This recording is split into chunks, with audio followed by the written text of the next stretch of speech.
pogi ngayon ang kwento ng binatang ito na ipinagmamalaking gumwapo raw siya kahit hindi siya tiretoke.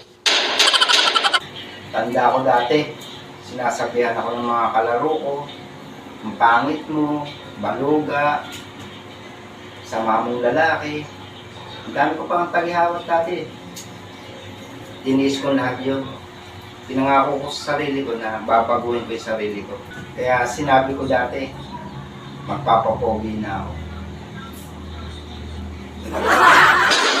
Mula noon, naging determinado raw siyang i-improve ang kanyang sarili. Yun nga lang, can't afford siyang magpaderma o gumastos para sa mga mamahaling skincare product.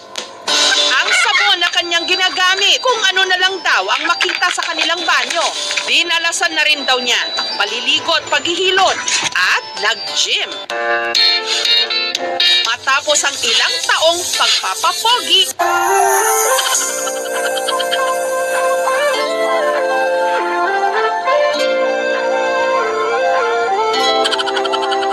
Simula nung binago ko yung sarili ko, lahat dati na nag-aapi sa akin at nagsasabi ng pangit-pangit ko, halos yung mga babaeng nagsasabi sa akin nun.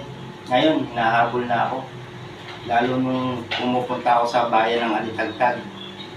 Halos lahat ng babae nagkakagulo, hinahabol ako. Pati nga mga tricycle driver, halos maging bakla para dahil sa kagwapuhan ko. Kaya yun, ito ako ngayon, ang pogi-pogi ko.